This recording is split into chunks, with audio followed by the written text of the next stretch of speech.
llama esta quinta sesión de la serie La conquista de Canaán, los fereceos. Hemos venido mirando semanas atrás, enemigo tras enemigo, y este es el quinto enemigo, los fereceos. Así que vamos a aprender algo muy poderosísimo y vamos a mirar cómo trabaja este espíritu. Porque recuerde que para nosotros no son 7 naciones simplemente como lo fueron para el pueblo hebreo. Para nosotros representan 7 espíritus. Así que vamos directo a la palabra. Y como referencia voy a dar esta introducción antes de introducirnos en el tema. Aunque en Génesis 10, estos solo son referencias, y Génesis 10, capítulo 10, 17 al 19, no se mencionan a los fereceos como descendientes de Canaán. Sí se mencionan como que habitaban en esa tierra cuando Dios le prometió a Abraham en Génesis 15, 18 al 21, la tierra. Según algunos estudiosos de la historia, el pueblo de Israel, ¿sí?, es probable que los fereceos fueran de origen eteo. Eso es importante. Su nombre significa ciudad sin muralla. Diga conmigo, ciudad sin muralla. O también significa a campo abierto. En realidad, a lo largo de este mensaje vamos a ver que el fereceo significa varias cosas. O también significa moradores de villas. Así que tengamos en cuenta en esa época una ciudad sin murallas, una ciudad que estaba sin vallado, sin protección. Era una ciudad que era vencida fácilmente por los enemigos. ¿Por qué? Porque los muros eran cuestión de vida o muerte. Diga conmigo, un muro, vamos, repita fuerte, un muro es cuestión de vida o muerte. Tenga eso presente porque le va a servir a lo largo de este mensaje. El fereceo, por lo tanto, es un espíritu que afecta tus muros. Por un lado, te hace vivir sin muros y por lo tanto sin protección. Genera esa mentalidad generando personas o congregaciones vulnerables por no tener barreras de protección. O sea, son fácilmente derribables. ¿Sí? Presta atención.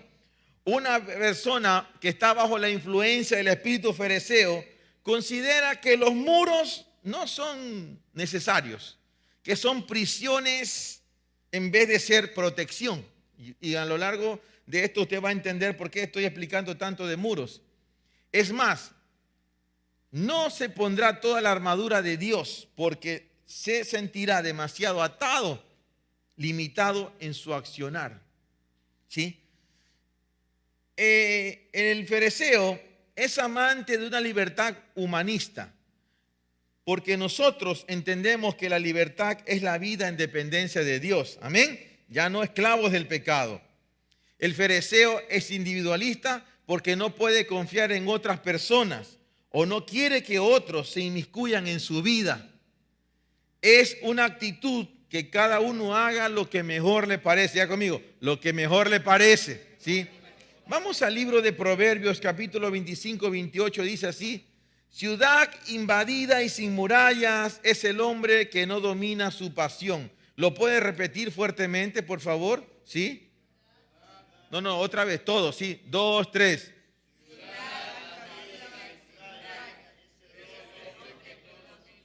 ¿Sí? Ciudad invadida y sin murallas es el hombre que no domina su pasión. Dice, es un espíritu compulsivo que no tiene límites para lo que deja entrar, ni mira las acciones que deja brotar. Este espíritu te lleva a tener una mentalidad ampliamente abierta a toda filosofía del mundo. Esto es importante. Como en el caso de los derechos de las personas y sus estilos de vida. Yo reiterativamente he hecho hincapié en el hecho de que hoy día vivimos en un ambiente donde para la gente se está volviendo normal este asunto de la ideología de género, o que un hombre con otro hombre formen una familia y adopten hijos, o una mujer con otra mujer se casen, una mujer con otra mujer se casen y tengan hijos. Estaba viendo en un cierto artículo que decía, todas las celebridades de Hollywood que son homosexuales o lesbianas, y ya casados, con sus parejas. Es terrible, es atroz. Si usted lo viera ese artículo, muchísima de esa gente, usted probablemente ha visto sus películas. Y te horrorizarías de ver que esa gente tiene un concepto tan torcido de la vida. Estaba viendo de un cineasta de origen mexicano, muy famoso en estos últimos tiempos, que es un hombre apasionado por el terror, al punto que llegó a decir que el ser humano es repulsivo para él, que él ama a los monstruos. Y de hecho tiene un museo en Estados Unidos que está yendo de ciudad en ciudad para que la gente pueda ver todos los monstruos de las películas que ha hecho, pero son una cosa horrorosa, hermano. Esa es la mentalidad que tiene la gente de hoy en día, ¿sí? Dijimos que rechaza el consejo. Cuando hablamos del espíritu fereceo, son personas que no tienen el escudo de la fe. Diga conmigo, no tienen el escudo de la fe, la coraza de justicia, ni ciñen sus lomos con la verdad. Puede levantar su mano otra vez y decir, son personas que no tienen el escudo de la fe, ni la coraza de justicia, ni ciñen sus lomos con la verdad. Creen en todo y en sí no creen en nada. Por hecho, su concepto de justicia y verdad son muy relativos. Se jactan de ser abiertos y amplios, justificando que se deben tener una visión amplia. Eso es lo que le estaba diciendo hace un momento. Sin embargo, el otro significado de fereceo también significa morador de villa. Lo presenta como algo pequeño y escaso, por lo tanto de visión muy corta o escasa. Y esa es la perspectiva de Dios de lo que operan en el espíritu fereceo. O sea, así es como Dios los mira, los ve. Ahora, el espíritu fereceo pretende que la iglesia esté abierta a todo. Diga conmigo que la iglesia está abierta a todo.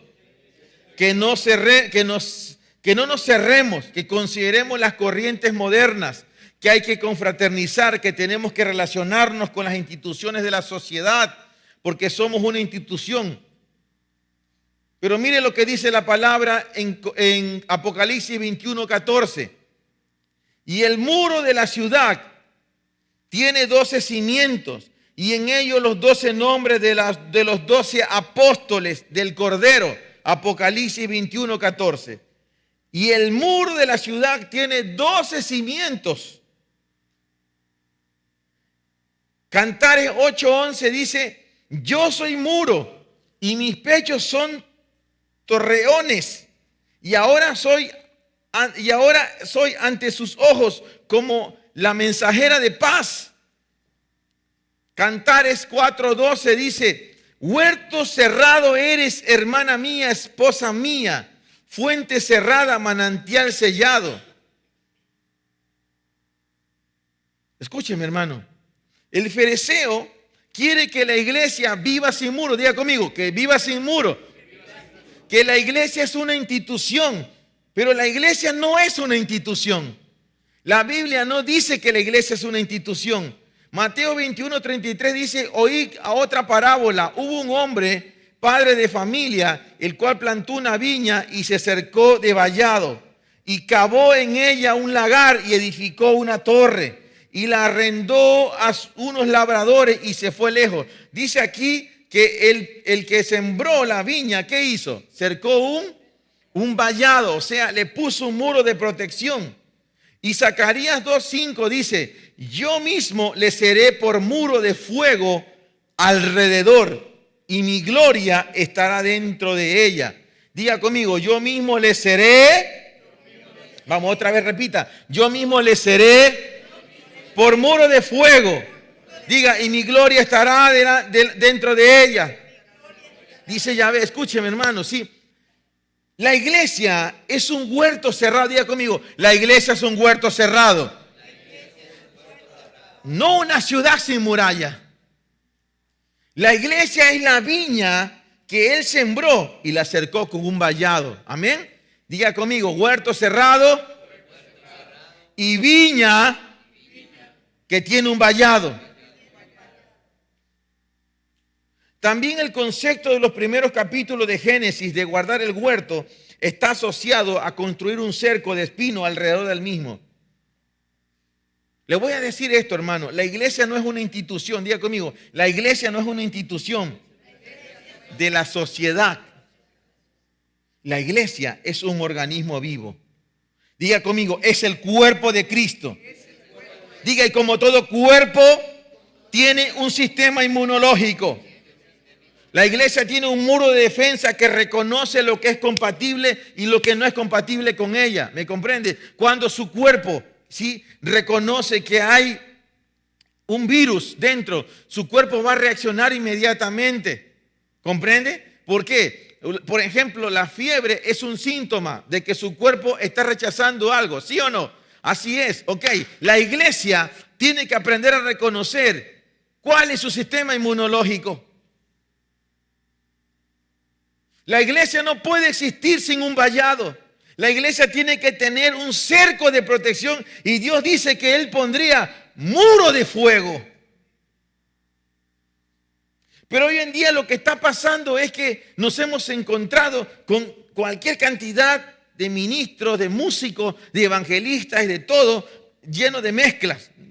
Yo he comentado que antes ha ocurrido que una vez que el Papa Romano asumió su papado, comenzó a desarrollar una agenda ecuménica, ¿sí? Y en el próximo enemigo que hablemos voy a explicar sobre el ecumenismo. Escúcheme. ¿Y cuál es esa agenda? ¿Sabe qué? Todos igual. Dios es el Dios de todos. ¿Se ha escuchado ese término, no? Dios nos ama a todos, pero eso no es lo que dice la Escritura. Entonces nos encontramos con que un montón de cantantes evangélicos se fueron allá porque recibieron una invitación. Entonces una parte de la iglesia decía, pero déjalo que comparta, no te metas, ellos están haciendo su labor. Y otra parte dijo, bueno, no estoy de acuerdo, pero no dijo más. ¿Cuál es la verdad de esto? La verdad es que la iglesia no es una institución del mundo. La iglesia es el cuerpo de Cristo. Dice la Biblia en Efesios 1:22, y sometió todas las cosas debajo de sus pies y lo dio por cabeza sobre todas las cosas a la iglesia. Cristo es la cabeza. Dice Efesios 1:23, la cual es su cuerpo, la plenitud de aquel que todo lo llena en todo. Diga conmigo, la cual es su cuerpo, la plenitud de aquel que todo lo llena en todo. Dice Colosenses 1:18, la primera parte, y Él es la cabeza del cuerpo de la iglesia. En primera de Timoteo 3:15, solo como referencia, la iglesia es la casa de Dios, donde Él vive individual y corporalmente. Entonces, si nosotros nos acercamos a la sociedad, présteme atención, que nos rodea, no es para participar de sus obras. Diga conmigo, no nos acercamos a la sociedad. Hable fuerte, no nos acercamos a la sociedad para participar de sus obras, sino para hacerles partícipe lo que hemos recibido de Dios. Y eso es lo que la iglesia necesita recuperar, porque el espíritu fereceo se ha introducido sutilmente. Y ya mismo vamos a aprender cómo el espíritu fereceo se introduce. Y eso es lo que está trayendo realmente destrucción en el pueblo evangélico, en la fe de muchas personas. Las mezclas. Dice Jeremías 15:19. Jeremías 15:19. Conviértase en ellos a ti y no te conviertas tú a ellos. ¿Lo puedes leer, por favor, hasta el frente? Léalo fuertemente en alta voz, ¿sí? 2, 3.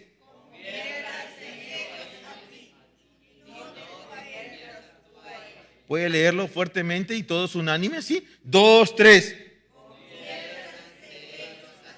No. Hable como varona y como varón, ¿sí? Hable bien. 2, 3.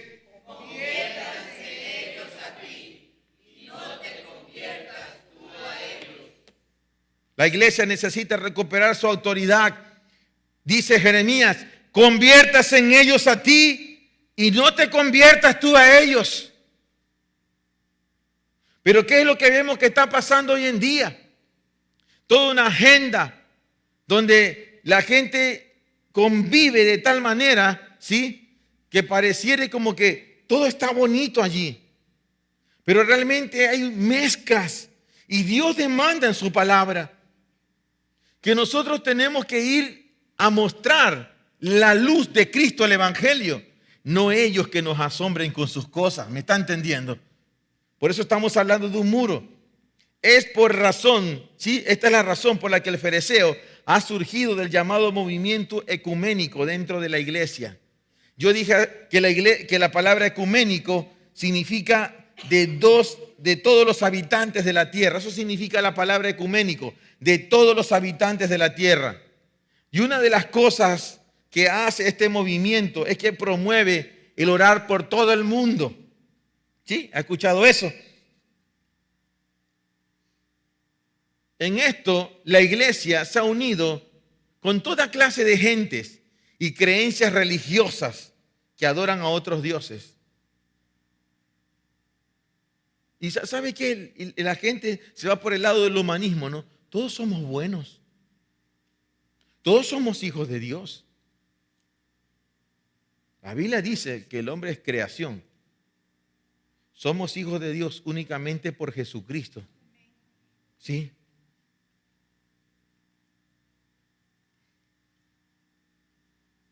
El espíritu fereceo toma los conceptos bíblicos bajo una interpretación netamente humana. Si vimos que el jerjeseo era la fuerza del humanismo en acción, el fereceo es la filosofía humanista en acción. ¿Por qué? Jesús nunca dijo, ¿sí?, que orara por el mundo. Y se lo voy a mostrar ahorita, ¿sí? Jesús dijo otra cosa. Él dijo en Juan 17:9 lo siguiente: yo ruego por ellos, no ruego por el mundo, sino por lo que me has dado, pues son tuyos. ¿Está siguiendo? ¿Sí? ¿Qué hizo Jesús? Yo ruego por ellos, no ruego por el mundo, sino por los que me has dado, pues tuyos son, o son tuyos. Y menos nos manda a orar por la paz del mundo. ¿Sabe lo que dice Juan 14:27? Paz os dejo, mi paz os doy. Yo os la doy, no como el mundo la da. ¿Me está entendiendo? Es muy diferente a como la filosofía humanista jerjesea busca involucrar en una agenda totalmente distorsionada a la iglesia del Señor. Y ya mismo vamos a aprender cómo que se introduce este espíritu jerjeseo tan sutilmente. Pero en cambio la palabra sí nos dice que el Señor pide que oremos por la paz ¿de quién? De Jerusalén. Salmos 122, 6 y 7 dice: rogad por la paz de Jerusalén. Sean preservados los que te aman. Haya paz dentro de tus muros y tranquilidad en tus palacios. Ahora, aquí hay que rápidamente dar una definición. ¿Qué es Jerusalén? Porque usted piensa en la ciudad. Sí, diga conmigo, la iglesia es la nueva Jerusalén, diga. Esa es la nueva Jerusalén. Estemos atentos, diga conmigo, debo estar atento. Porque no podemos ser descuidados, hermanos. Yo no puedo decir que soy ciudad de Dios y no estar amurallado. La verdadera ciudad del Señor está amurallada. El Señor es nuestro muro y nosotros debemos cuidar de no dejar alguna abertura en esa muralla, permitiendo que entren cosas que Él no aprueba. ¿Sí? ¿Está aquí conmigo? O sea, tenemos que mirar este asunto desde el nivel familiar, hermanos. ¿Qué es lo que estamos viendo que hoy opera fuertemente? Las mezclas que hoy tienen las familias dentro de sus hogares es porque el muro no ha sido levantado. O simplemente el muro fue derribado. O el muro fue aportillado. Y no se dieron cuenta. Y esa es la razón por la que hoy el espíritu fereceo se ha introducido sutilmente con enseñanzas torcidas. Y hoy tenemos padres cristianos evangélicos que no tienen ningún problema si sus hijos ven Harry Potter, si ven ciertos programas de televisión. La mayoría de los canales de televisión que tienen programas de reality son una mezcla terrible donde hay problemas de homosexualidad, lesbianismo, problemas de fornicación. Eso es lo que la televisión está poniendo hoy día frente a las familias en los hogares.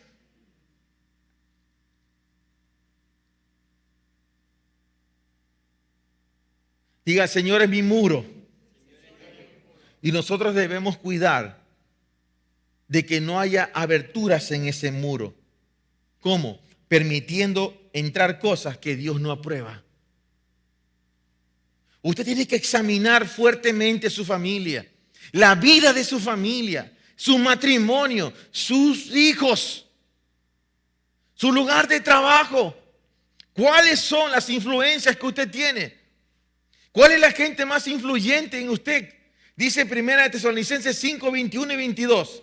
Si no, examinadlo todo, retened lo bueno. Absteneos de toda especie de mal. Repita conmigo. Examinadlo todo, retened lo bueno. Hable fuerte, diga, absteneos. No, hable fuerte, absteneos de toda especie de mal. Mire, el espíritu fereceo busca que la gente sea descuidada. El espíritu fereceo es el que rompe el muro. ¿Y sabe para qué lo rompe? Lo rompe para que alguien más grande pueda entrar. Levante su mano derecha y diga conmigo, no puedo ser descuidado. Diga otra vez, no puedo ser un padre descuidado.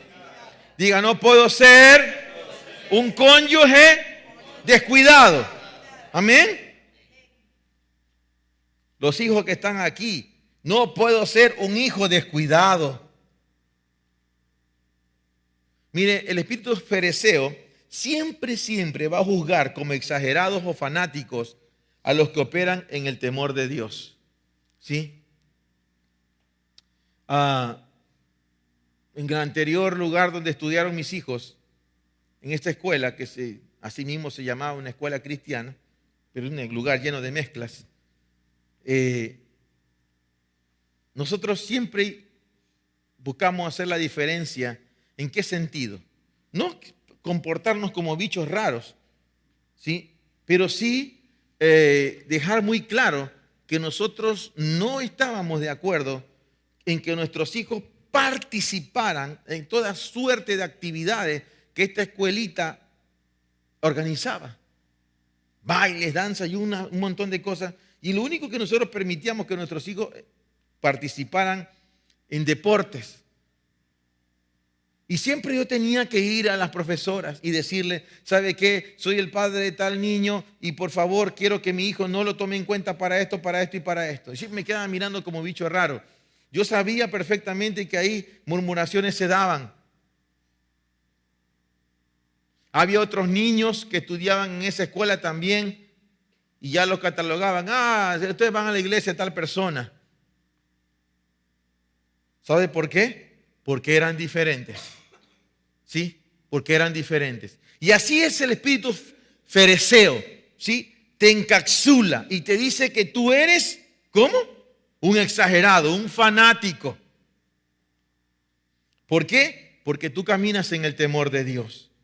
El fereceo no entra por la puerta. Aquí usted va a aprender algo poderosísimo. El fereceo no entra por la fuerza, sino por descuido.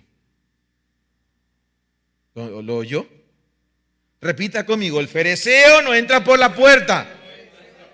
Diga, entra por descuido. Dígale al que está a los lados, te están hablando, dígale, te están hablando. Necesitamos entrar en el terreno de la prevención. Necesitamos en nuestra vida diaria aprender a poner límites. Diga, cada día, vamos, cada día necesito aprender a poner límites. Aprender a poner límites. Los jóvenes y niños en su inmadurez tienen falta de sabiduría y no pueden ver, y ahí estamos los padres para poder mirar. Tengamos cuidado con los amigos de nuestros hijos, porque hay amigos que están rompiendo el vallado de las oraciones de sus padres.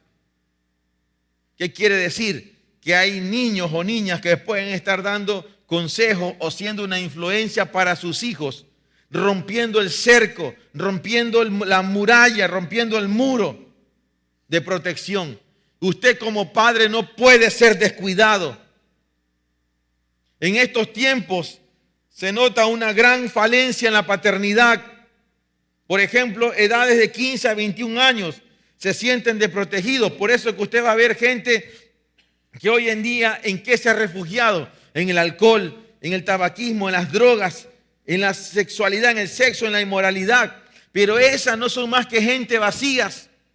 Usted va a ver hoy en día chicas, chicos de 15, 16, 17 años ya bebiendo, ya alcoholizándose, ya teniendo relaciones sexuales con sus novios o sus novias. O está de moda, ¿qué cosa? Que la chica de allá no tiene novio, tiene novia.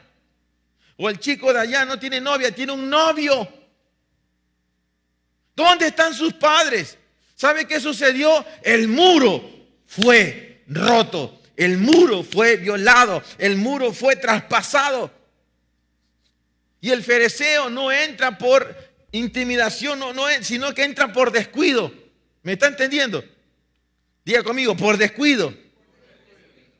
Así es como entra, por descuido. Ahora, recuerda que le dije que el fariseo es un morador de villas y de escasez, ¿no? Villa significa lugar de escasez también. El problema de este espíritu abierto y sin murallas es que uno termina siendo saqueado.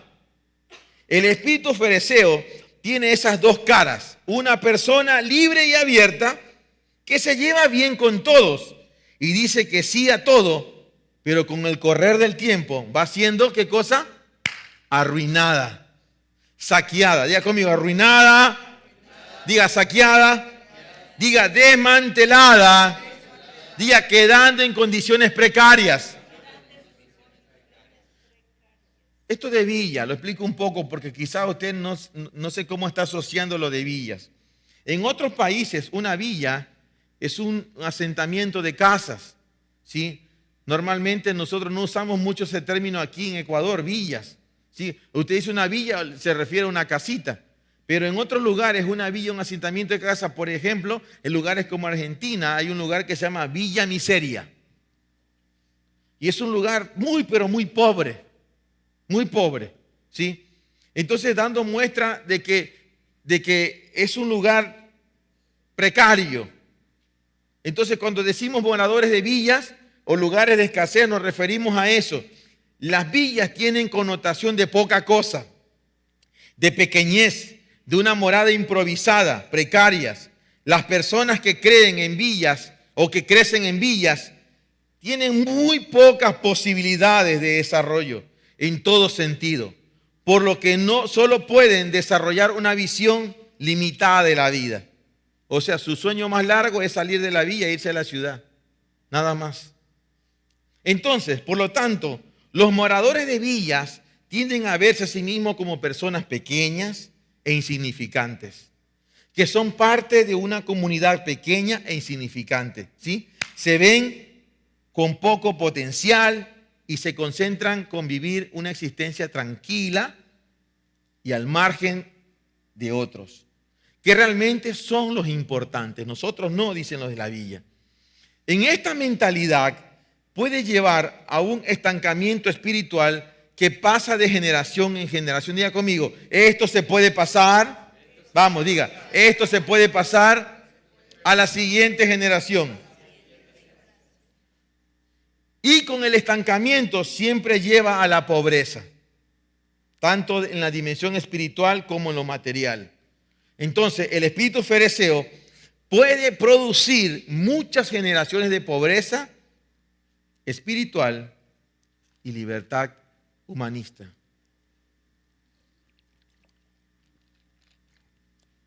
¿Me está siguiendo hasta aquí? ¿Me está siguiendo, hermano? Dígame amén si me está siguiendo, ¿sí? En nuestros días es común encontrar personas que tienen una actitud de escasez, ahí mirando de al lado, ¿sí? Escaso amor propio, escasa visión, sueños pequeños. Es posible que el enemigo nos haya convencido de que no somos dignos de nada, que no merecemos que Dios se fije en nosotros. Diga conmigo, pero hay buenas noticias, diga. Vamos, alégrese, hay buenas noticias. Diga, el amor de Dios se ha manifestado aún en medio de pecadores. Diga, Cristo murió por nosotros, aún siendo débiles. En el poder de Dios, diga, se perfecciona nuestra debilidad. Amén. Por eso Dios ha dicho, pídeme y te daré por herencia las naciones. Escúcheme, no por méritos suyos, sino por los méritos de Cristo. ¿Qué te dice Dios que le pidas? ¿Un barrio? ¿Una casita? ¿Qué pide Dios, hermana? ¿Qué pide Dios, hermano? Pídeme por herencia las naciones. ¿Dónde ves que Dios es un Dios de pequeñeces? ¿Te das cuenta cómo el espíritu fereceo, ¿sí?, busca que tu mentalidad, ¿sí?, decrezca, que tu mentalidad se opaque? Busca que tu mentalidad, ¿sí?, sea subterránea, mirando solo hacia abajo, como los pollos, ¿sí? Solamente mira hacia abajo, ¿sí? No mira como las águilas miran desde las alturas. ¿Me estás siguiendo? La realidad del asunto es que tú no eres lo que el mundo dice que tú eres. Vas a repetir conmigo lo siguiente. Diga, yo no soy lo que el mundo dice que yo soy. Diga, yo no soy lo que el enemigo dice que yo soy. Diga, yo soy lo que el Señor dice que yo soy. Y yo soy rey y sacerdote, coheredero con Cristo. Amén. Glorifica al Señor en esta hora entonces, hermanos, ¿sí? Glorifica al Señor. Si yo fuera usted, celebraría fuertemente al Señor en esta hora, ¿sí? Porque el fariseo quiere llevarlo hasta otro nivel. Por eso no hay motivo para creer que no tienes valor. Por eso no hay motivo para creer que no alcanzarás tu diseño en Dios. Porque Él prometió que si tú pones tu vida en sus manos, tú dejarás de ser cola y serás cabeza. Amén. Diga conmigo, en el Señor, mi promesa es que yo no soy cola, diga, soy cabeza. Vamos, diga, cabeza y no cola. Amén. Dice Colosenses 3:21, padres, no exasperéis a vuestros hijos para que no se desalienten. Tenga presente la palabra desalentar allí. La palabra desaliento significa estar sin espíritu. Otro pasaje dice en 2 Corintios 4:1, por lo cual, teniendo vosotros este ministerio, según la misericordia que recibimos, no desmayemos. Segunda palabra, desmayar. Tomamos la primera palabra, desalentar, la segunda, desmayar. Desmayar significa debilitarse o descorazonarse.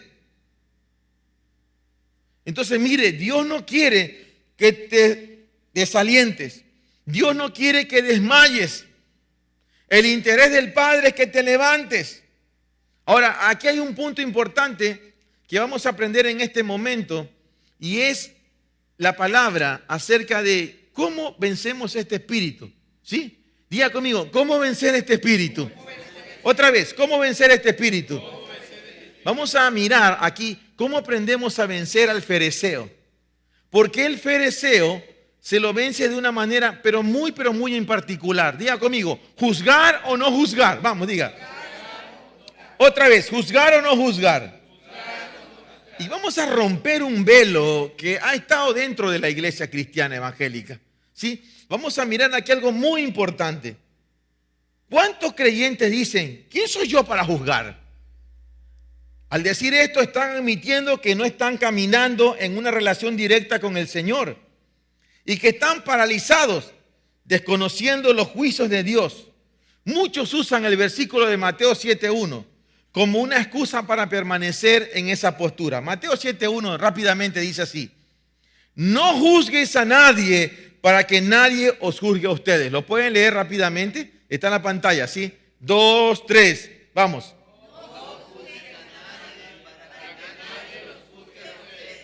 Otra vez diga, no juzgues a nadie para que nadie los juzgue a ustedes.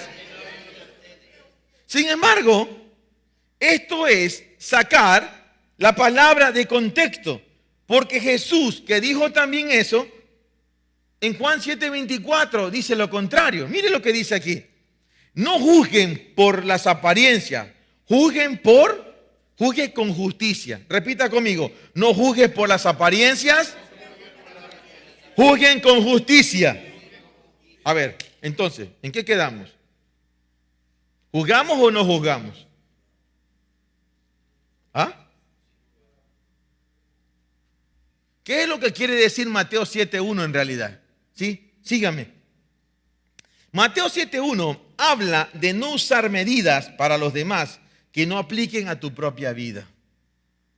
¿Me comprende? O sea, no juzgue aquello que está dentro de ti. Asegúrate primeramente que tú lo has tratado. Procura que no te conviertas en alguien que ve lo malo en los demás, pero no puede ver su propia vida. Si juzgar estuviera mal, ¿por qué Jesús nos diría que juzguemos con juicio justo? ¿Por qué Pablo diría lo siguiente a la iglesia en Corinto? Vamos a leer aquí Corintios capítulo 5, versículos 1 al 6. Busque rápidamente. Primera de Corintios 5 del 1 al 6. Lo leemos.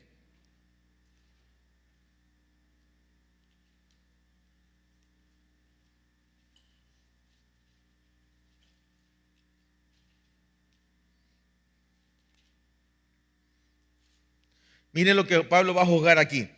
Dice, en efecto se oye que entre vosotros hay inmoralidad y una inmoralidad tal como no existe ni siquiera entre los gentiles. Al extremo de que alguno tiene la mujer de su padre y os habéis vuelto arrogantes en lugar de haberos entristecido para que el que entre vosotros ha cometido esta acción fuera expulsado de en medio de vosotros. Pues yo por mi parte, aunque ausente en cuerpo, pero presente en espíritu, como si estuviera presente, ya he juzgado al que cometió tal acción. En el nombre de nuestro Señor Jesús, cuando vosotros estéis reunidos y yo con vosotros en espíritu, con el poder de nuestro Señor Jesús, entregad a ese tal, a Satanás, para que la destrucción de su carne, a fin de que su espíritu sea salvo en el día del Señor Jesús. Vuestra jactancia no es buena. ¿No sabéis que un poco de levadura fermenta toda la masa? Escucha, hermano. Pablo dice en el versículo 3 que ya ha juzgado a la persona y le encomienda a la iglesia que lo entregue a Satanás. ¿Aló? Usted no hubiese querido congregarse en la iglesia de Pablo, hermano. Luego los reprende por no juzgar a los que están dentro de la iglesia. Obviamente juzgar en este sentido no es pecado, ¿sí? Pablo está hablando de carácter moral aquí. Y vamos a entender que quiénes son los que realmente juzgan. Dice 1 de Corintios 5:12. ¿Acaso me toca a mí juzgar, dice Pablo, a los de afuera? ¿No son ustedes los que deben juzgar a los de adentro? A ver, ¿a quién está instando? A la iglesia de Corinto le está diciendo que juzguen los casos de inmoralidad, que juzguen a las personas que estaban viviendo de manera impía. Al punto que Pablo dice que ni siquiera entre los impíos se escuchaba tal tamaño de pecado.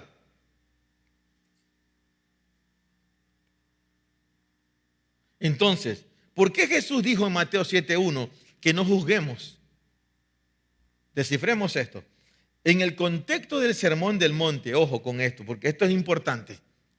Jesús estaba hablando a las almas en ese momento, no a los espíritus. Todo este sermón se enfoca en los asuntos del alma y de la sujeción del alma al espíritu. Podemos concluir que Jesús ordena que no juzguemos almáticamente. Sin embargo, llama a nuestros espíritus a que juzguen. Diga conmigo, el tema no es juzgar almáticamente. Vamos, dígalo, no es juzgar almáticamente, sino nuestros espíritus.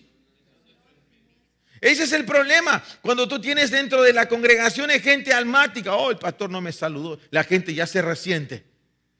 O pasa algo con alguien, comienza a juzgar por lo que sus ojos ven, pero no ve más allá. Oh, ¿por qué el pastor hizo eso? ¿Por qué el pastor y su liderazgo tomaron esta decisión? ¿Por qué esto de aquí? Porque la gente, como está almáticamente, es gente que es todavía parte carne, parte alma, poco del espíritu. Juzga según lo que ve, pero no va más allá. No busca entender por qué se tomó una decisión, por qué se actuó así. Dice 1 Corintios 2, 15 al 16. En cambio, el que es espiritual lo juzga todo, aunque él mismo no está sujeto al juicio de nadie. Porque ¿quién ha conocido la mente del Señor para que pueda instruirlo? Nosotros por nuestra parte tenemos la mente de Cristo. ¿Qué? ¿Qué dice aquí? El espiritual lo juzga todo. No dicen los almáticos. No esos hermanitos que le da el cuarto de hora cada rato, que le está mirando todo lo malo del pastor, o de aquí, o el de allá, o la iglesia, otra vez esto, lo de aquí, ¿me comprende? El espiritual, no el almático. ¿Me está siguiendo? Pregunto, ¿está aprendiendo algo en este momento, hermano? ¿Está recibiendo algo aquí? Cuando juzgamos almáticamente, juzgamos según nuestros intereses y entendimiento natural. Ese es el peligro de juzgar almáticamente. Cuando juzgamos en el espíritu, no juzgamos según nuestras leyes, sino según las leyes de Dios. Nos hacemos jueces imparciales que aplican sus leyes usando la mente de Cristo. Esto va más allá de la experiencia externa y puede discernir las cosas profundas del corazón y de la mente que están completamente invisibles a la mente natural. Dice 1 Corintios 2:14, pero un hombre natural, ojo, un hombre natural, almático, no acepta las cosas del Espíritu de Dios, porque para él son necedad y no puede entenderlas, porque se han de discernir espiritualmente. Escúcheme, hermano. Este versículo se lo ha aplicado casi siempre hablando de la gente del mundo. Pero vieras tú que este versículo es una palabra que aplica para la iglesia en este tiempo. Porque dentro de la iglesia, dentro de las congregaciones, tenemos personas que fácilmente podemos llamarles hombres naturales. Y al hablar de hombres naturales me refiero a mujeres también.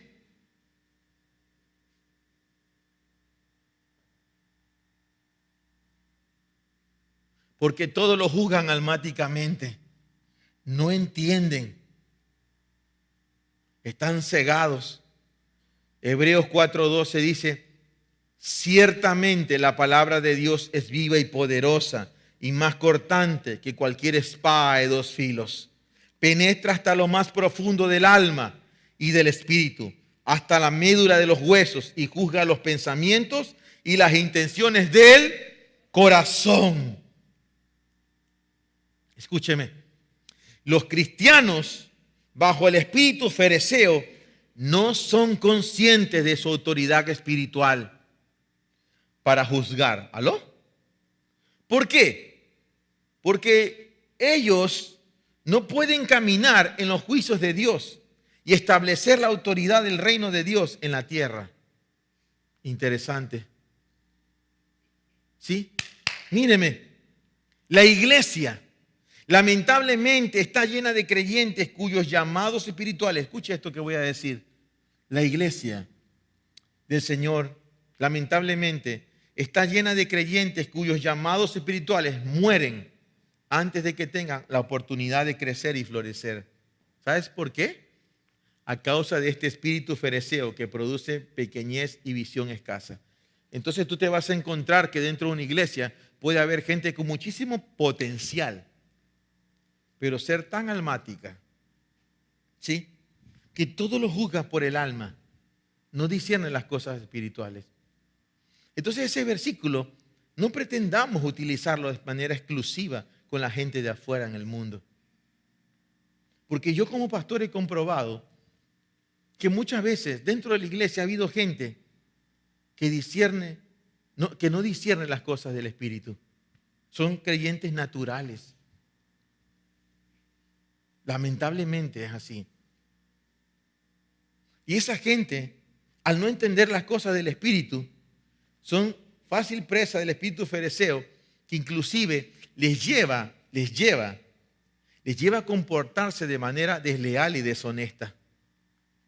Pues no entiende, critica, murmura, vocifera. ¿Está aquí? ¿Me está oyendo, no? ¿Sí? ¿Está oyéndome? Quiero ponerle un ejemplo en la Escritura, o varios ejemplos, de cómo opera el espíritu fereceo.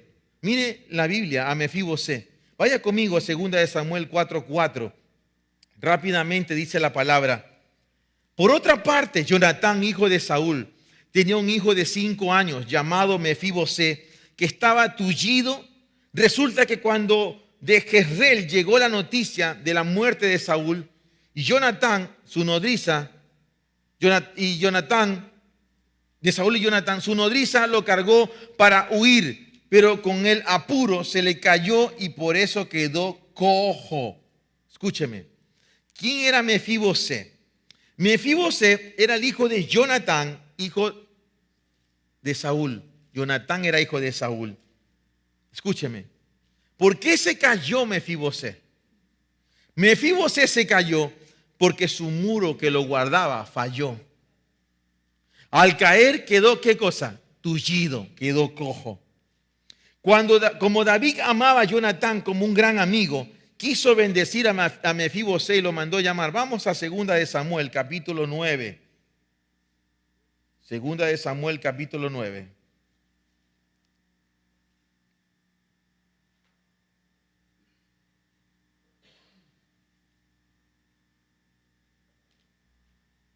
Versículo 5 en adelante. Entonces el rey David mandó traerlo de casa de Maquir, hijo de Amiel, de Lodebar. Y Mefibosé, hijo de Jonatán, hijo de Saúl, vino a David y cayendo sobre su rostro se postró. Y David dijo, Mefibosé, y éste respondió, he aquí tu siervo. David le dijo, no temas, porque ciertamente te mostraré bondad por amor a tu padre Jonatán. Y te devolveré toda la tierra de tu abuelo Saúl, y tú comerás siempre a mi mesa. Se postró él de nuevo y dijo, ¿quién es tu siervo para que tomes en cuenta un perro muerto como yo? Entonces el rey llamó a Siba, siervo de Saúl, y le dijo, todo lo que pertenecía a Saúl y a su casa lo he dado al nieto de tu señor. Presta atención aquí, ¿sí? ¿Cómo se llamó Mefibosé al mismo? Perro muerto. Wow. Mira lo que hace el espíritu fereceo. A causa de la lesión, Mefibosé creció con una estima muy baja. Notemos cómo aún después de escuchar las palabras del rey David, que le dijo a sí mismo que él le devolvería todo, ¿sí?, que comería en su mesa, Mefibosé se vio como un perro muerto. El espíritu fereceo quiere dejar a las personas cojas y paralíticas. Presta atención. Son con sentimientos de indignidad e incapacidad de caminar por sí mismos. Qué tremendo que es esto, hermanos. Ahora, aquí vamos a entrar a otro plano en este mensaje, porque el espíritu fereceo es un tema bastante amplio y abarca varios puntos. Hasta aquí hemos visto cómo busca quitar tus murallas, cómo busca hacerte sentir menos. Significa sin muros, significa también, sí, en lugar de villa y lugar escaso, significa también que el espíritu fereceo procura, cuando una vez que te quita el muro de protección, dejarte ¿en qué condición? Cojo, ¿sí? Tullido. Ahora, vamos a mirar por qué es importante entender esto de Mefibosé. Porque el caminar en la Biblia está asociado a varias cosas, ¿sí? Así que aprenda esto en esta mañana, en esta hora. En las Escrituras, la acción de caminar es una figura espiritual, para los que están tomando apuntes, ¿sí? En las Escrituras, la acción de caminar es una figura espiritual de la habilidad para conquistar y establecer la autoridad del reino. Josué 1, versículos 2 y 3. Mi siervo Moisés ha muerto. Por eso, tú y todo este pueblo deberán prepararse para cruzar el río Jordán y entrar a la tierra que les daré a ustedes, los israelitas. Tal como le prometí a Moisés, yo les entregaré a ustedes todo lugar que toque sus pies. Miren un momento. ¿Qué le está diciendo Dios a este pueblo aquí? ¿Sí? Que deberían hacer ¿qué cosa? Cruzar. ¿Recuerda cuando cruzamos Gilgal? Sí, cuando cruzamos el Jordán espiritualmente llegamos a Gilgal. Este pueblo, Dios siempre espera, ¿sí? Que tú te muevas. Diga conmigo, Dios espera que yo me mueva. Vamos, dígalo. Haga esto, diga, Dios espera que yo me mueva. Vamos, tome su manito y ponga así y diga, Dios espera que yo me mueva. Sí. Dios espera que tú camines. Dios no espera que tú estés tullido en Lodebar, escondido. Porque Lodebar también significa ese lugar escondido. Y allí vivía Mefibosé. Génesis 13, 17 al 18 dice, ve y recorre el país a lo largo y a lo ancho, porque a ti te lo daré. Entonces Abraham levantó su campamento y se fue a vivir cerca de Hebrón, junto al encinar de Manré. Allí erigió un altar. ¿Qué le dijo Dios a Abraham? Camina. ¿Qué le dijo Dios a Abraham? Diga conmigo, recorre. ¿Sí? Dios le dijo a Abraham, camina. ¿Qué más le dijo? Recorre. ¿Sí? Escúcheme, hermano. Presta atención. Juzgar en la Biblia, ¿sí? Es una habilidad. Caminar es una habilidad que nosotros tenemos en la palabra. Es una capacidad que Dios nos ha dado para que nosotros tomemos territorio. Diga conmigo, tomar territorio. Vamos, dígalo, tomar territorio. Ahora, caminar no solamente es la capacidad para tomar territorio. Caminar también es la capacidad para juzgar. Vaya conmigo rápidamente al libro de Jueces, capítulo 5, versículos 6 y 11. Dice así, aquí va a aparecer una mujer en escena, ¿sí? Que va a mover un pueblo que se había detenido a causa del miedo y del temor. Dice, en los días de Sangar, hijo de Anac, en los días de Jael, quedaron abandonados los caminos. ¿Aló? Nadie caminaba, ¿se da cuenta? Quedaron abandonados los caminos. Y los que andaban por las sendas se apartaban por senderos torcidos. Las aldeas quedaron abandonadas en Israel. Habían caído hasta que yo, Débora, me levanté. Me levanté como madre en Israel cuando escogían nuevos dioses. La guerra estaba a las puertas. Se veía escudo o lanza entre 40,000 en Israel. Mi corazón es para vosotros, jefes de Israel, para los que voluntariamente os ofrecisteis entre el pueblo. Lo haga Jehová, vosotros, los que cabalgáis en asnas blancas, para que los que presidís el juicio, y vosotros, los que viajáis a Blac, lejos del ruido de los arqueros en los abrevaderos, allí repartirán los triunfos de Jehová, los triunfos de sus aldeas en Israel. Entonces marchará hacia las puertas el pueblo de Jehová. Mire, hermano, note aquí como el versículo 6 se refiere, ¿sí?, a lo siguiente, que no se podía caminar libremente.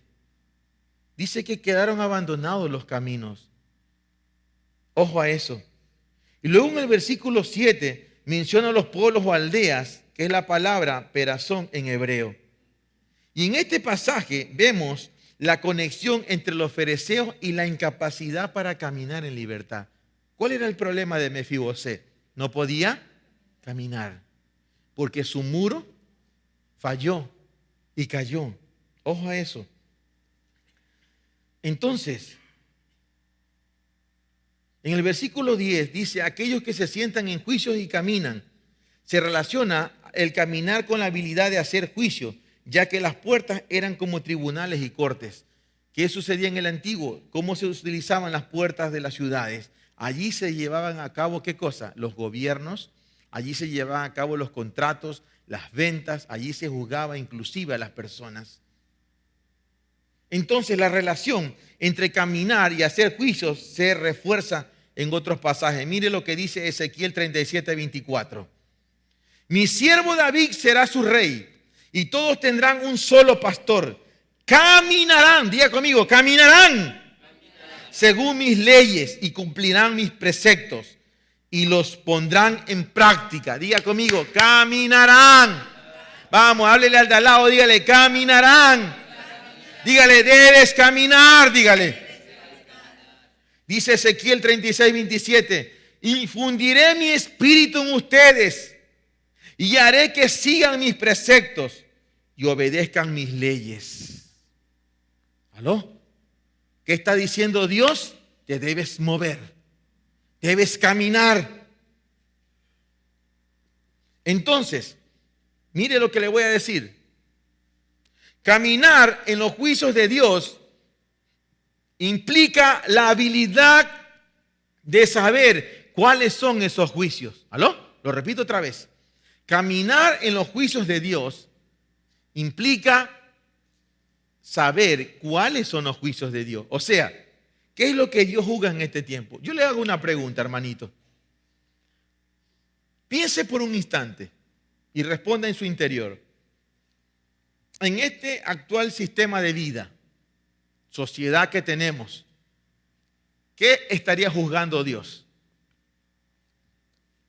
Piénselo por un momento.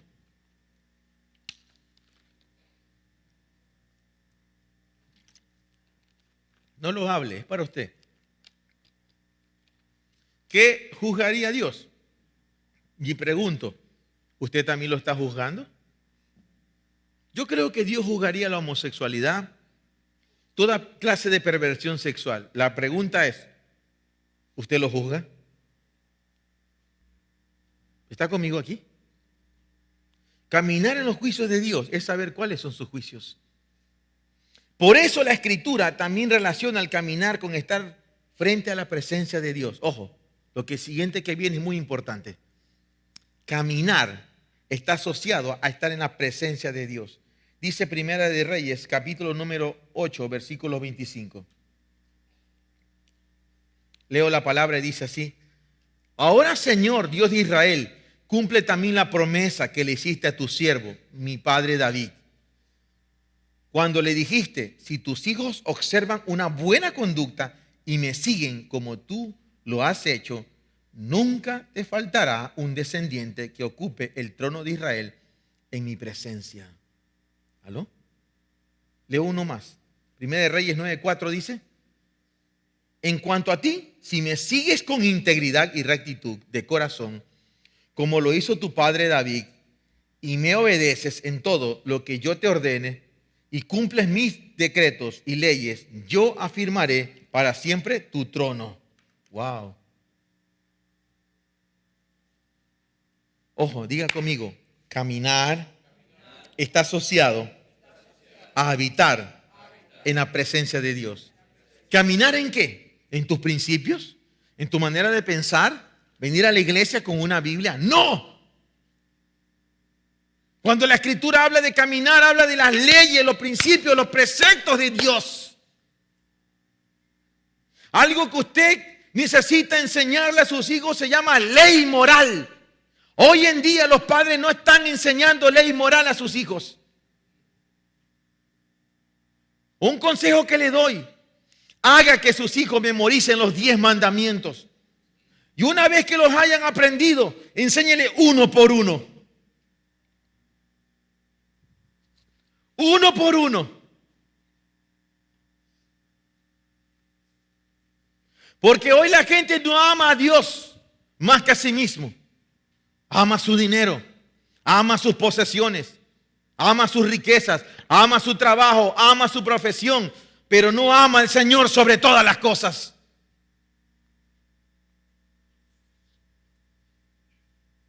Y aquí Dios claramente dice, si caminas, si observas una buena conducta y me siguen como tú has hecho, o sea, le está dando una promesa. Si hay rectitud de corazón, dice. Entonces, caminar delante del Señor literalmente significa caminar delante del rostro del Señor, por lo que implica una relación directa. Diga conmigo, relación directa. Por eso nosotros, los cristianos, estamos llamados a hacer juicios porque tenemos una relación directa. ¿Con quién? Con el legislador. Diga conmigo, con el legislador mismo que nos dio la mente de Cristo. ¿Sí? Así dice 1 Corintios 2, 15 al 16. Solo como referencia. Entonces quiere decir que tenemos la capacidad de escuchar a Dios y de discernir sus leyes y principios espirituales. Amén. Amén. Diga conmigo, si tengo la mente de Cristo, vamos, levante su mano y dígalo fuertemente, si tengo la mente de Cristo, tengo la capacidad de escuchar a Dios y de discernir sus leyes y principios espirituales.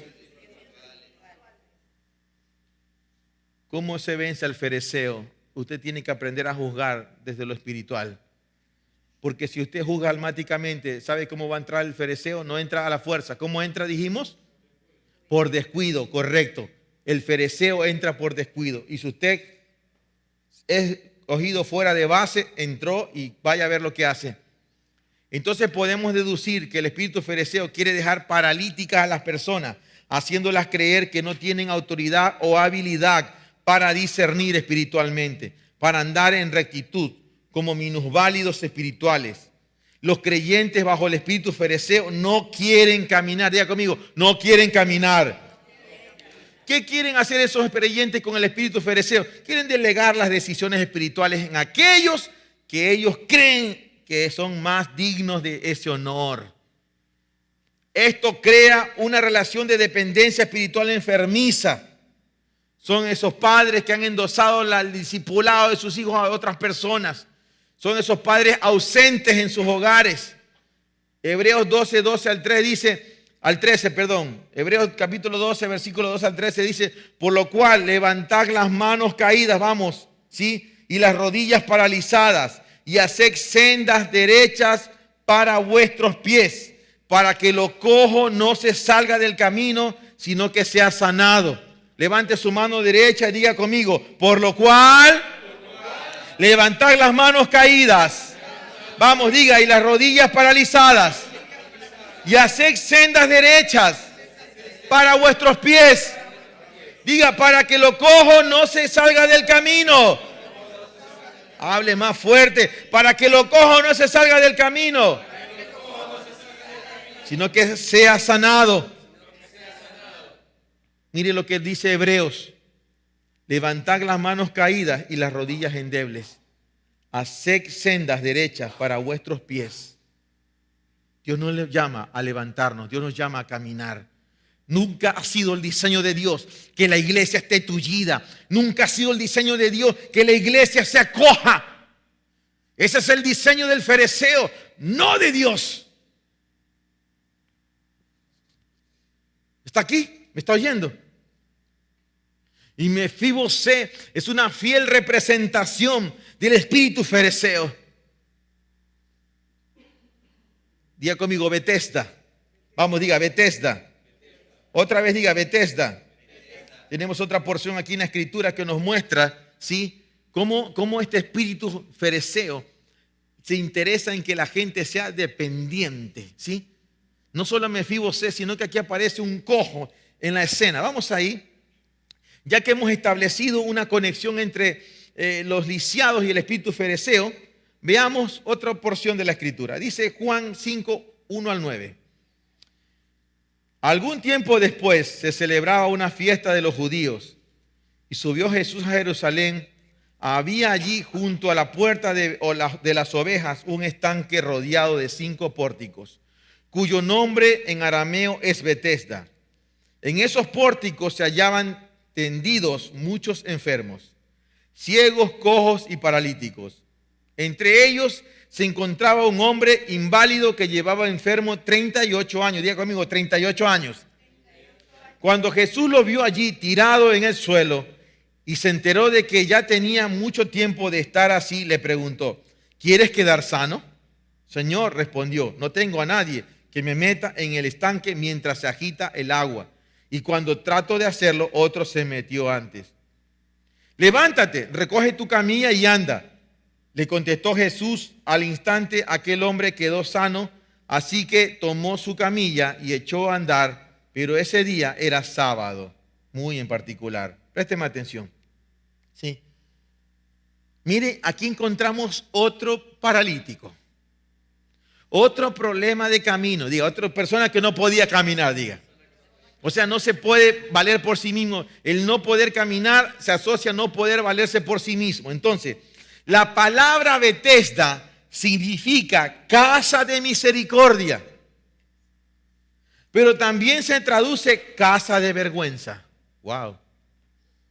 Así Betesda, escúcheme, representa a la iglesia moderna, que ha pasado de ser un campo de entrenamiento para soldados espirituales a un mero hospital del alma para personas débiles, enfermas y lisiadas, que vienen a la casa de misericordia, donde médicos expertos atienden a sus necesidades espirituales, porque ellos no pueden hacer nada por sí mismos. En muchas iglesias se enseña que la iglesia es el lugar donde se satisfacen sus necesidades, en vez de ser el lugar donde son preparados para la batalla. Entonces, así los creyentes desarrollan la dependencia espiritual con sus líderes. Todo campamento de batalla tiene hospitales para tratar a los soldados heridos, pero la misericordia humana ha convertido a la iglesia en un desierto de creyentes, dependientes y lisiados que no pueden hacer nada por sí mismos. Notemos que en este pasaje todos los cojos ciegos esperaban, ¿qué cosa? Al costado del estanque para que un ángel apareciera y agitara las aguas, y el primero que se entraba al agua quedaba sanado. El ángel representa un mensajero, ¿verdad? Ese es el nombre. Ángel significa mensajero. ¿Qué representa el ángel aquí? Representa a los pastores. Ojo. Esto es delicado. Representa a los pastores de hoy en día. Si el pastor ora, habrá sanidad. Si el pastor oye a Dios, habrá palabra de Dios. Si el pastor bendice sus actividades, las bendiciones están aseguradas. Por eso el hombre débil en Juan 5, este hombre que no podía, había permanecido, ¿cuántos años dijimos? 38 años. Eso es exactamente, escúcheme bien, el número de años que el pueblo de Dios deambuló con dirección en el desierto a causa de una cosa: desobediencia. En Deuteronomios capítulo 2, versículo 14 al 18 está registrado y dice así: habían pasado 38 años desde que salimos de Cades Barnea hasta que cruzamos el arroyo de Serec. Para entonces ya habían desaparecido del campamento toda la generación de guerreros, tal como el Señor lo había jurado. El Señor atacó el campamento hasta que los eliminó por completo. Cuando ya no quedaba entre el pueblo ninguno de aquellos guerreros, el Señor me dijo: hoy van a cruzar la frontera de Moab por la ciudad de Ad. ¿Cuántos años? 38 años. Escúcheme. Ve el paralelo en esto, ¿no? Este paralítico esperó 38 años para que alguien lo llevara a las aguas cuando el ángel las agitaba. Este hombre dependía del brazo de la carne, no en Dios. Y dice la Biblia que maldito el hombre que confía en Dios, en el hombre, ¿sí? Jeremías 17:5 dice, así dice el Señor, maldito es el hombre que confía en el hombre, maldito el que se apoya en su propia fuerza y aparta su corazón del Señor. Diga conmigo, mi fuerza y mi fortaleza no están en otra persona, no están en carne y sangre. Diga, sino en el Señor, que es mi brazo fuerte. Amén. Por tanto, hermanos, podemos concluir que Dios no se agrada de aquellos, ¿sí?, que desarrollan una dependencia en los ministros, en vez de desarrollar una dependencia directamente en el Señor. Aquellos que dependen del hombre vagarán en el desierto. Repita conmigo, los que dependen del hombre, vamos, los que dependen del hombre vagarán en el desierto. Hermano, por eso hay tantos creyentes en las iglesias que pueden aún tener posiciones de responsabilidad o liderazgo, cuyos llamados ya han sido desechados por Dios, porque no dependen de Dios sino del hombre. Dios no puede usar a personas que abandonan su responsabilidad espiritual de crecer. Diga conmigo, yo no puedo dejar de crecer. Mira, hermano, por eso es que yo procuro capacitarme, yo procuro entrenarme. ¿Por qué? Porque no puedo dejar de crecer. En el momento que una persona deja de crecer, empieza a envejecer. Dile al que está a los lados, cuando dejes de crecer, empezarás a envejecer, dígale. ¿Por qué? El mundo nos ha dicho, mira esa vieja, mira ese viejo. ¿Por qué? Porque ya los años han pasado, porque hay arrugas, porque la cabeza se está poniendo blanca. Pero yo conozco gente joven que son viejos de mente. ¿Me comprende? ¿Por qué? Porque no crecen. Son gente tullida espiritualmente. Creyentes que tienen 20, 30 años, 25 años, tullidos, paralíticos, sin visión, sin propósito. No puedes dejar de crecer. Diga conmigo, mi responsabilidad es que yo no puedo dejar de crecer. Diga conmigo. No, usted no me convence. Diga, mi responsabilidad es que yo no puedo dejar de crecer. Si tú te vuelves como un fariseo, serás como un morador de villas, sin visión y sin esperanza espiritual. No solamente para ti, sino para los que te rodean. No serás de utilidad en el reino de Dios. Así que debes levantarte para rechazar toda doctrina farisea. Vamos, diga conmigo, debo levantarme. Vamos, diga. Vamos, levántese, póngase de pie, diga, debo levantarme. Haga algo, profetice en este momento, deje la pereza, si deje la comodidad, diga, debo levantarme, diga, voy a profetizar contra esa doctrina farisea, diga, que quiere quitar mi muro, diga, que quiere hacerme vivir en pequeñez, ¿sí? Que quiere mezclas conmigo. Usted está esperando que yo diga palabras para hablar, ¿no? Deje de depender, hable usted, profetice usted, hágase cargo de su vida, vamos. Hágalo en el nombre de Jesús. Rompa las estructuras en este momento. Rompa las estructuras en este momento. ¿Sí? Levántese contra ese espíritu fariseo. Deje todo lo tullido. Deje toda pereza. ¿Sí? Deje todo doble ánimo en el nombre de Jesús. Tome asiento un momento. Tome asiento un momento.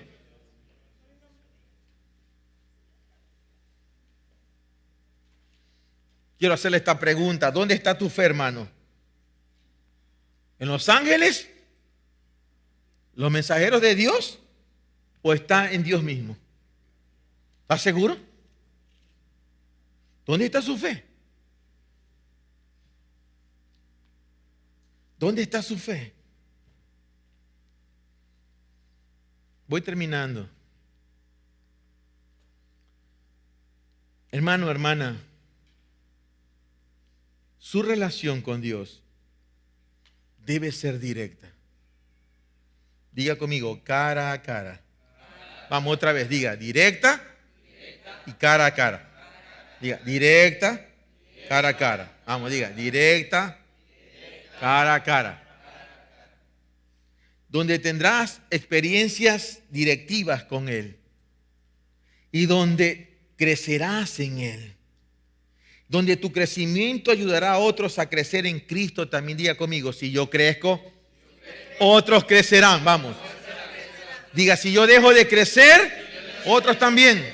Te lo doy un ejemplo. Yo conozco familias, ¿sí?, que dejo de crecer uno de los dos cónyuges y empieza un conflicto en esa familia.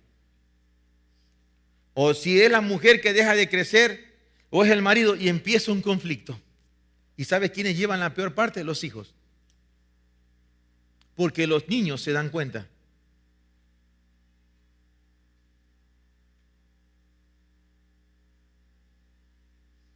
Note que Jesús ayudó a este hombre en algo muy importante.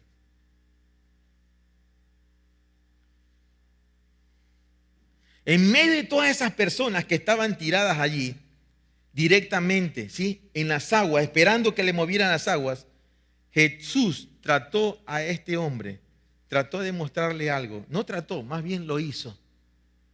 Piense por un momento en ese paralítico de Betesda. Está allí. Está esperando que alguien mueva. Él esperaba no solamente que el ángel apareciera, sino que esperaba, ¿qué más? Que alguien lo empujara. Y Jesús aparece en la escena y lo mira a los ojos. No dice que lo miró a los ojos, yo digo, sí. Y le dijo, ¿quieres ser sano? ¿Qué esperaba el hombre? ¿Verdad? ¿Qué le estaba enseñando Jesús? Diga conmigo, conexión directa. Vamos, diga, conexión directa. Jesús le estaba diciendo a ese hombre, tú eres importante. Jesús le estaba diciendo, yo soy el camino, la verdad y la vida. Nadie viene al Padre si no es por mí. Jesús estaba diciéndole, tú tienes propósito en Dios. Tu conexión directa con el cielo es a través de mí. Yo, el Hijo de Dios, yo Dios vengo a ti.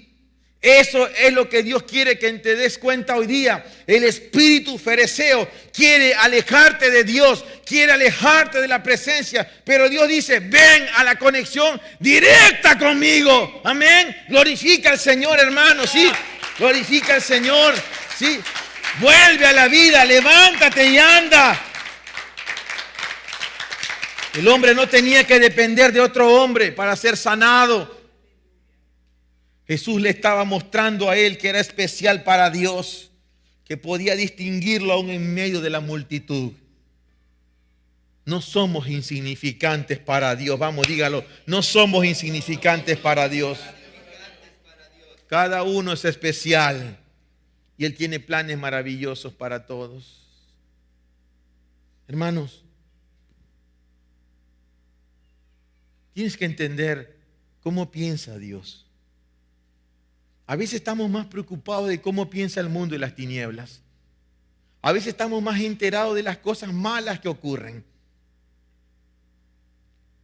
Y no nos ocupamos en conocer cómo Dios se mueve, cómo Él piensa. Yo leo en la Biblia que el Señor dice, pensamientos de bien son los que yo tengo para contigo. Es hora de abrir nuestro corazón al Señor. Es hora de dejar toda influencia ferecea en nuestra vida. No permitir, sí, que los muros sean derribados. No permitir las mezclas. No permitir que seamos llevados a esa villa de miseria, de escasez, de pequeñez, donde no hay visión, donde no hay propósito. No permitir que el espíritu fereceo, al dañar el muro, vuelva tullidos o paralíticos a nuestras generaciones. ¿Me está entendiendo? Porque ¿qué es lo que sucede? Si usted se da cuenta, Jonatán murió y su hijo ¿cómo quedó? Tullido, sin protección, sin vallado. Apareció un rey David y David es la representación de Jesús ahí. ¿Me está entendiendo? ¿No? Es un tipo de Cristo allí. Es la hora de decirle, Señor, aquí vengo. Padre, en el nombre de Jesús, Señor, nos ponemos de acuerdo en esta hora. Tomamos esta tu palabra, Señor, y la plantamos en nuestro espíritu, Señor. Y decimos, Señor, no queremos parte ni suerte con este espíritu fereceo, Señor. En el nombre de Jesús, con su influencia sobre nuestras vidas o nuestras generaciones, Señor.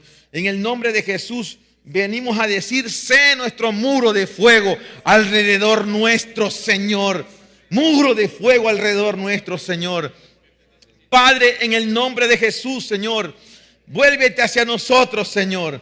Padre, en el nombre de Jesús, Señor, confronta las tinieblas, Padre. Aquí estamos dispuestos, Señor, a ir contra toda liviandad, Señor. Contra toda, Padre, doblez de corazón, contra todo doble ánimo, Señor. Venimos como padres, como personas, primeramente a decirte, tú eres nuestro muro de fuego, pero también eres el muro de fuego de mi casa, Señor. También eres el muro de fuego de mis hijos, de mis generaciones, en el nombre de Jesús, Señor. Sé el muro. Vamos, hermano, ore, sí. Empiece a ejercitar esto. Empiece a ejercitar. No espere que yo ore por usted. No espere que yo ore por usted. Usted ore. Usted en el nombre de Jesús. Si tome esta palabra, siémbrela en su corazón en el nombre de Jesús. Deposítela en su corazón. Ya le di suficiente. Ahora usted necesita ejercitarlo. Ahora usted necesita vivirlo. Ahora usted necesita establecerlo en el nombre de Jesús. Mire su muro. Dese cuenta si su muro estaba dañado. Arréglelo en este momento. Mire si usted estaba en una villa de miseria. Salga de eso en el nombre de Jesús. Deje la pequeñez. Deje la falta de visión en el nombre de Jesús. Mire si usted ha estado tullido allí, detenido en el nombre de Jesús. Y levántese en el poder del Espíritu Santo. Vamos en el nombre de Jesús. Vamos, iglesia, levántate en el poder del Espíritu Santo. Levántate en el nombre de Jesús. Levántate para pelear, levántate para guerrear. Dile al Señor tu Dios, aquí estoy, Señor. No voy a dar tregua, no voy a dar lugar a este espíritu inmundo que ha venido para destruir. Recuerde que el fariseo no entra por la fuerza, entra por descuido. Si usted ha descuidado su casa, si usted ha descuidado su familia, si usted ha descuidado su cónyuge, si usted ha descuidado sus hijos, despiértate en esta hora. Levántate en el nombre de Jesús. Deja tu pereza. Deja tu pereza. Deja tu doblez de ánimo en el nombre de Jesús. Vamos, levántate. Levántate en el nombre de Jesús, en el poder de su Espíritu Santo, y pelea en esta hora. Guerrea en esta hora. Guerrea en esta hora. Guerrea en esta hora. Te llamo en el nombre de Jesús a que enfrentes a este enemigo en este momento. Deje toda timidez. Deje toda cobardía ahora en el nombre de Jesús. No mira al de al lado, no mire el que está al costado, mira hacia el frente, puesto los ojos en Jesús, el autor y consumador de la fe, y pelea, pelea en el nombre de Jesús, por ti, por tus generaciones. Dile, Señor, aquí estoy, Padre. Si me había equivocado, si había equivocado el camino, si no me había comportado correctamente, si no había estado actuando como debía, Señor, en el nombre de Jesús en esta hora, vengo para romper todo lazo con el fariseo. Vamos, levántate en autoridad. Vengo para romper todo lazo con el fariseo. Vengo para romper, Señor, toda alianza con el fariseo en el nombre de Jesús. Señor, en el nombre de Jesús, Señor, debilitamos su accionar en nuestras casas, debilitamos su accionar en nuestras vidas, en nuestras mentes. Todo cerco que había sido aportillado y destruido, Señor, venimos en el nombre de Jesús de Nazaret, Padre, a levantar ese muro, Señor, en el nombre de Jesús, el Cristo, el ungido, Señor. Venimos, nos levantamos, Señor, para decirte, Padre, nuestras generaciones son tuyas, Señor. Nuestras generaciones son tuyas, Señor.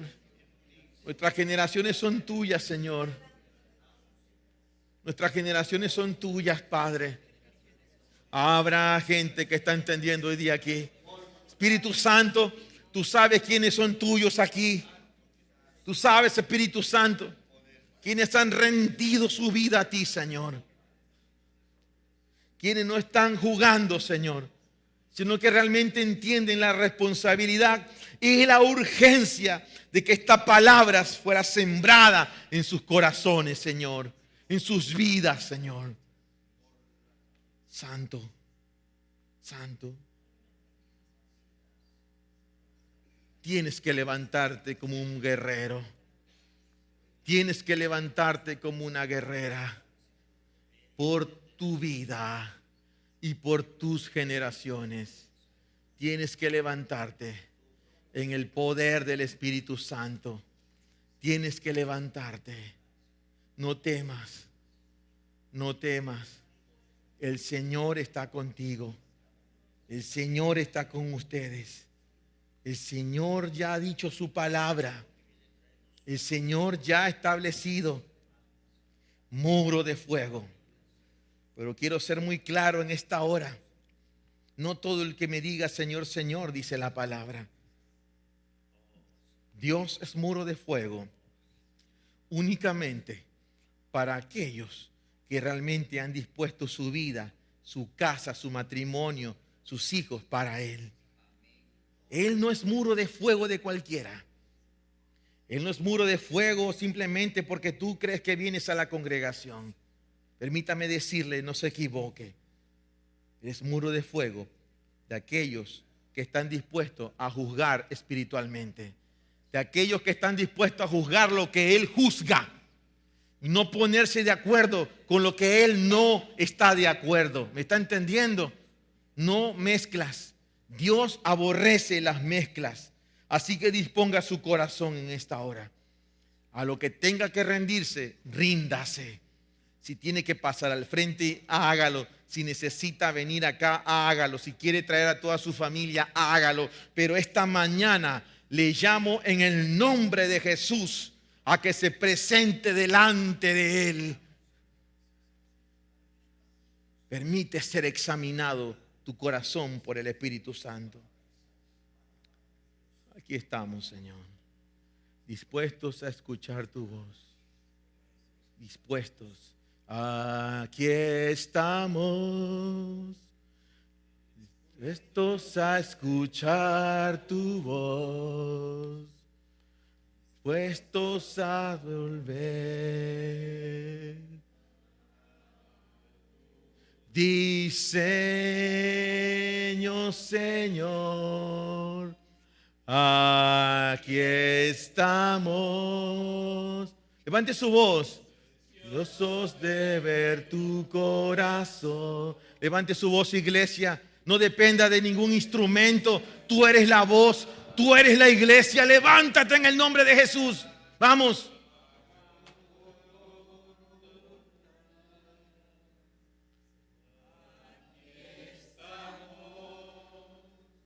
Empieza a vivir la libertad en Cristo. Empieza a ejercitar tu autoridad en el nombre de Jesús. Hemos vivido la vida evangélica dependiente de muchas cosas. Hemos vivido la vida evangélica dependiente de muchas cosas. Es el momento de empezar a vivir la vida del reino como realmente es. Que hoy los cielos declaren la voz de alabanzas al Hijo de Dios. Y en la tierra levántese el clamor. Padre, que reinando está.